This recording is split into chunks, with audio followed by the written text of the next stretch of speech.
Buongiorno, Président Peintre, distinguished guests, dear friends. Many thanks for inviting the Centre of Expertise for Good Governance of the Council of Europe to participate in your conference on facing the challenge of good governance and change. We at the Council of Europe have been facing many challenges related to good governance and change recently. In this, the 75th anniversary of the Council of Europe, we must recognise that our European democracies are not established once and for all, but that we must strive to uphold them each and every day. At the recent summit of Heads of State and Government of the Council of Europe in May of last year, only the fourth summit in the organisation's history, the Reykjavik Principles for Democracy were proclaimed as part of the final Reykjavik Declaration, setting a hallmark for democracy as well as a commitment from all 46 member states to secure and strengthen democracy and good governance at all levels throughout Europe.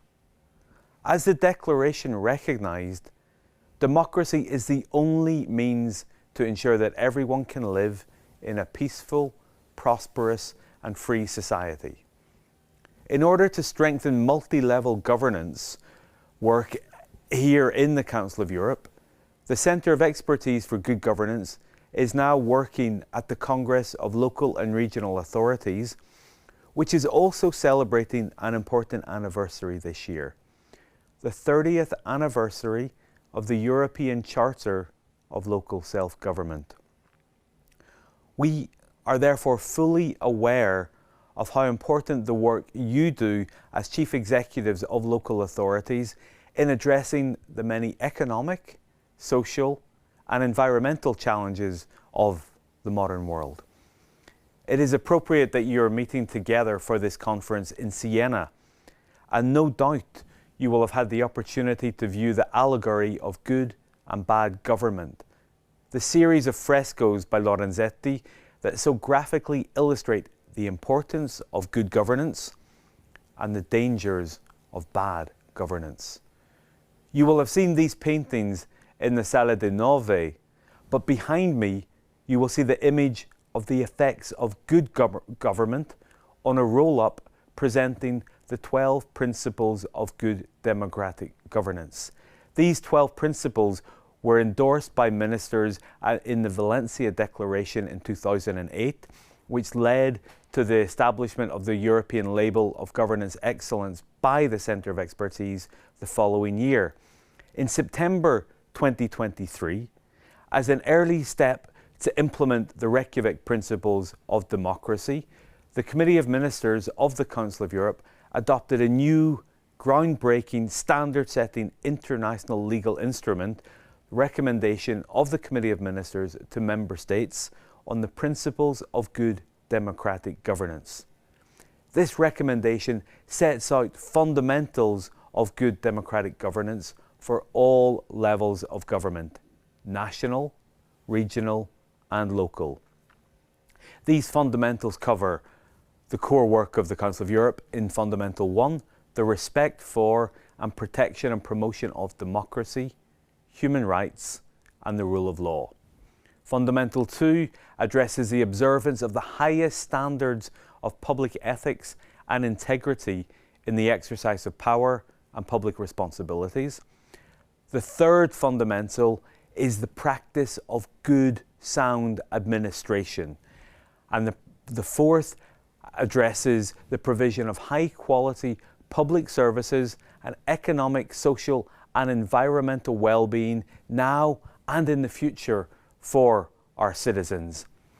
In the recommendation, 12 key principles are identified to guide the actions of decision makers and public institutions at all levels, and these are more extensively developed in a very useful, important explanatory memorandum.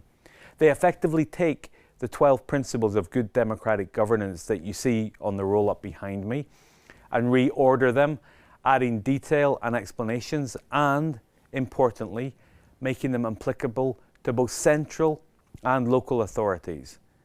This recommendation has been prepared to help give effect to the Reykjavik principles of democracy, but also in light of experience of implementation of the European label of governance excellence, or ELOG, throughout Europe. This new standard, the recommendation, will hopefully inspire and assist you in your work. It also provides a reference point for people and for civil society on what to expect from those who have been entrusted, like you have, with the management of public affairs, and how people themselves can contribute to shaping public policies.